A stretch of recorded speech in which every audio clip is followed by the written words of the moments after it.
Hello everyone and welcome to today's video. Today we have a very interesting news story out of the state of Alaska where the Republican governor of the state of Alaska, Mike Dunleavy, is reportedly looking at challenging Republican Senator Lisa Murkowski in the 2028 Alaska Senate race. So an article here by Fox News breaks down the details of all this, which is that the Alaska governor, Mike Dunleavy, is primed to announce a 2028 run for the U.S. Senate against Senator Lisa Murkowski. Murkowski, the Republican legislature, who has repeatedly clashed with President Donald Trump, according to several sources familiar with the situation or close to the governor. He said, quote, he's not going to quit his term, a top source close to Dunleavy, who used to work with him in Juneau, Alaska, told Fox Digital. The next Senate race in the last frontier falls in 2026 for incumbent Republican Dan Sullivan. The last governor to resign to run for higher office, 2008 vice presidential nominee Sarah Palin, who, quote, never recovered, the source says. Dunleavy cares deeply about and wants Alaska to succeed, the source said, adding the governor recently quipped that he can't understand why people would want to live with all this concrete in Washington and not in the verdant Arctic, as one reason the Pennsylvania-born Republican likes to otherwise avoid the East Coast. But he knows that being in Washington is the only way to get things done. And the source said, adding that Dunleavy was the second governor to endorse Trump in 2016, and that a top member of the White House staff said he visits more than any other governor despite a 3,500-mile trek. He's not about an ego and pushing himself in front of the cameras. He gets stuff done. He's not like, please put me on this committee, or I have to attend this ball. He doesn't like those type of things, the source added. This is very big here as well. Trump has talked to him before about running and wants him to run. Dunleavy was notably present at the joint base Elmendorf, Richardson, and Anchorage, Alaska when President Trump met with Russian President Vladimir Putin back on August 15th. Despite being a red state, it is an uphill climb to get elected governor as a Republican, another source close to the situation told Fox News Digital Wednesday. Former Governor Jay Hammond, who was the last Republican to win re-election there in 1978, another Republican, Sean Parnell, who rose to the job after Palin's departure in 2009, did not technically win re-election during the 2010 cycle that kept him in office. A lot of people that have mentioned this race to him and think it's a very viable option for him, the source said. Obviously, there's a lot of frustrations with Senator Murkowski, he said, adding to the disparity in Trump's relationship between the two Alaskans is no secret. Governor Dunleavy has not only been a successful governor, but a pretty strong ally for him, so it's only natural that he'd be hearing that from Alaskans, but also from folks in the broader MAGA movement. Dunleavy, like Murkowski, has also been successful in the state's ranked choice voting system, which critics of it have slammed as inordinately helping Democrats. Mary Peltola, a Democrat, notably won the seat of the late Republican Rep. Don Young, who held the at-large district for decades back in 2022. Murkowski has also, quote, never faced a challenger like him, someone who has broad support outside conservative circles, the second source noted. It should also be worth noting that this is actually something I learned from this that I did not know before that, as the governor is also close to native communities on the North Slope and beyond, where residents in far-flung communities have praised him for his focus on Alaska's energy, development, potential, and allocation of resources like issues like rural education and infrastructure. A top Alaska political analyst and pollster agreed. Conservatives would welcome an opportunity to unseat Murkowski, he said in an interview on Thursday. The fact that Trump and Murkowski have such a strained relationship and Dunleavy and the president have a good relationship is really what has led us to this point in the conversation. Now, obviously, Dunleavy is term limited as governor going into 2022, which is a large reason this is even remotely a possibility. So the article mentions the fact that Dunleavy would not leave his post as governor to run for the next 2028 Senate race, nor do I think he was going to do that even if he could run for governor again. Dunleavy's election history involves in 2018, he won the first time by about 7 points against Democrat Mark Begich, who there's a lot of Begiches in politics in Alaska, that's funny. But Mike Dunleavy ended up winning in this race by about 7 points. Now, the way this one ended up going was the governor back in 2014 in the state of Alaska was actually independent Bill Walker. Bill Walker won against the Republican Sean Parnell, as the article mentioned, by 48.1% to 45.88%. So a very competitive race, and back in 2014, it was a Republican wave year, but Alaska obviously didn't seem to care and liked the independent governor and voted for him. Now, also showing back in 2010 here to show you what the prior election was, Bill Walker actually did not run in this race. This was Parnell, who won by 21 points. So Parnell was running for re-election and lost to Bill Walker, the independent candidate.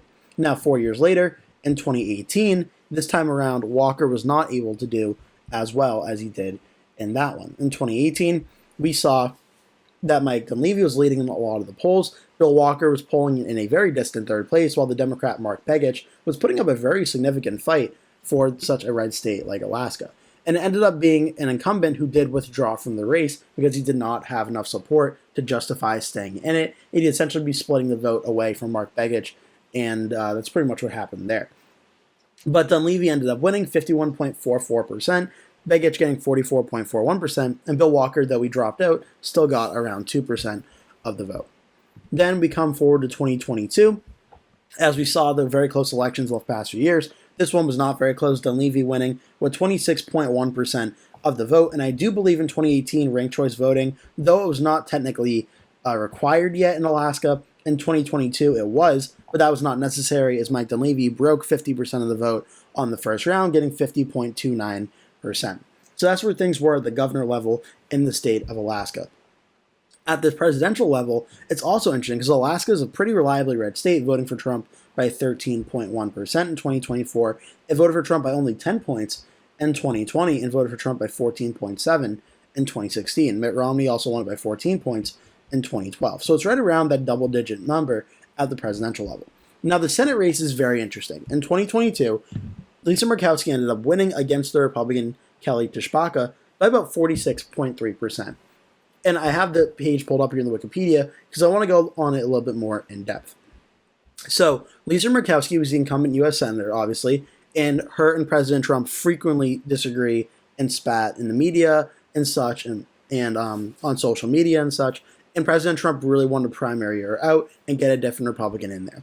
Kelly Tshibaka, the former commissioner of the Alaska Department of Administration, was President Trump's hand-picked candidate for this race. Maybe Trump would have liked Mike Dunleavy to run, but Dunleavy, the governor, ran for re-election, and President Trump threw all of his support and weight behind Tshibaka. And what happened here was Lisa Murkowski and Tshibaka faced off in the general election, and in Alaska, they have the ranked choice voting system.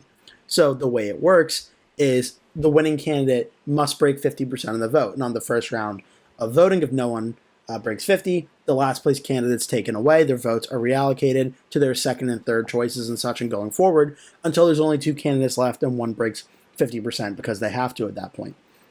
The Alaska Survey Research poll from October, the most recent one before the election, showed a very close vote on the first round of voting, and then the last one ended up being about a 12-point win for Murkowski versus Tshibaka.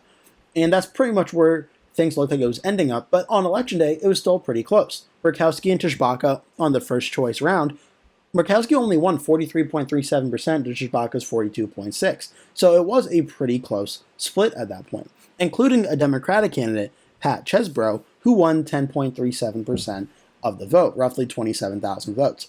And you would bet if there are any Democratic voters in Alaska that had to choose between the hand-picked Donald Trump endorsed candidate or the anti-Trump Republican candidate, probably not too much of a hard choice for them to make in that regard.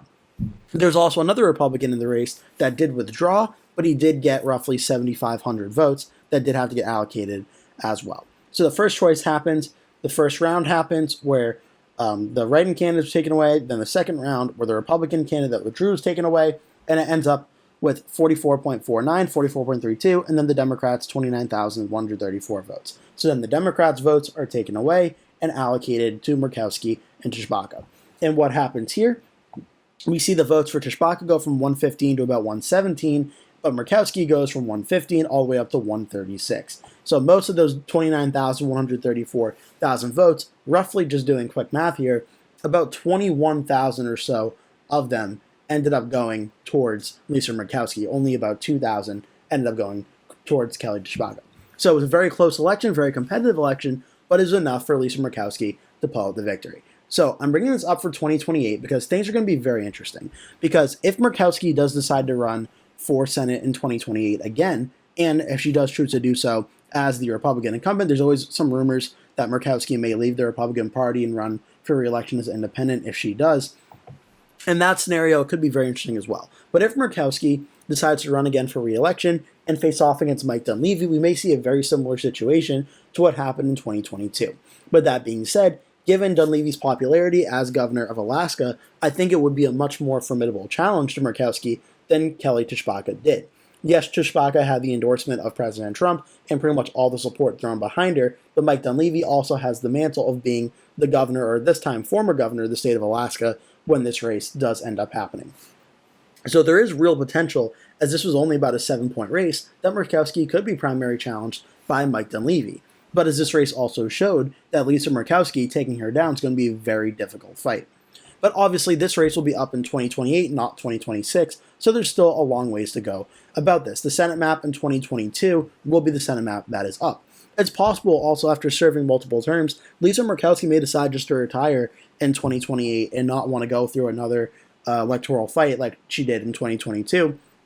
Maybe she decides just to retire, and then maybe, depending on what the national environment is looking like in 2028 for the Republicans, maybe she decides the time is right to retire. But these are all speculation and time to talk about for a future date. But it's an interesting conversation that we could see another very competitive Alaska election like we saw in 2022 with the ranked choice voting system with Lisa Murkowski, maybe Mike Dunleavy. It'd be very interesting. I want to hear what your thoughts are. Leave it all down in the comment section below. I hope you enjoyed this video. Make sure to like and subscribe if you did. Leave a comment below, tell me your thoughts, and I hope to see you in a future video.